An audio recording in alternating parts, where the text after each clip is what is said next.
Man, I didn't expect this movie to feel so quiet. For a film known for its action and shootouts and big explosions, what stayed with me wasn't the violence. It was obsession. And how both men in this story are destroyed by it.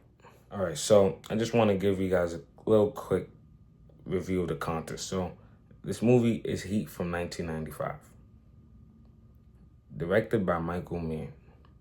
It follows a professional thief in Los Angeles who is trying to do his biggest heist yet before he retires, and the detective following him.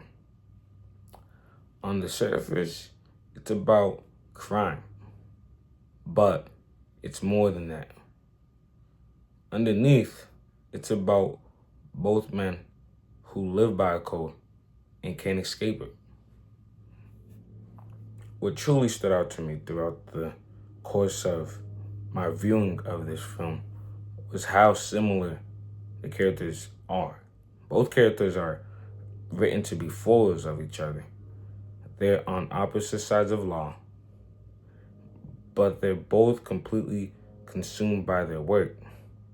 The detective sacrifices his marriage.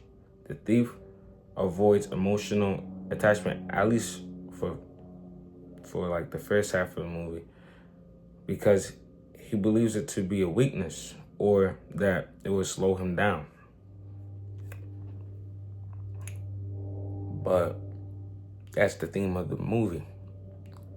Don't let yourself get attached to anything that you can't walk out of with at least 30 seconds flat. And that philosophy defines absolutely everything about this movie.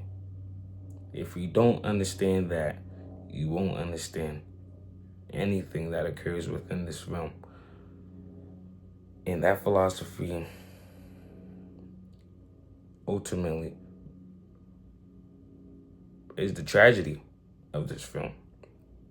Neither characters actually live by that rule or practice what they preach within the film to us viewers.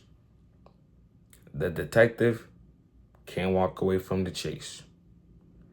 The thief can't walk away from revenge. And that's the flaw. That's the moment where logic collapses into emotion. And they're in one of their eventual demise.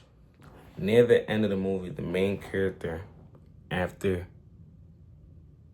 everything, has the chance to escape with his love interest. He could leave, but he chooses to go back and kill Wayne Girl.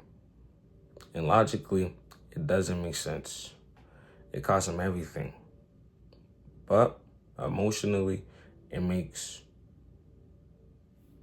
somewhat sense. He needs closure more than survival. That decision is the entire point of the movie. All right, for the pacing, I will say the movie is quite long and did drag at some points, nearing a 3-hour runtime. There were moments that felt stretched or could have been trimmed a bit. Some relationship subplots slow the momentum, but at the same time, that slowness gives the film weight. It makes the world feel real, whole. Still, the pacing won't work for all viewers. Excuse me. I gave Heat, directed by Michael Mann, a 7.8 out of 10.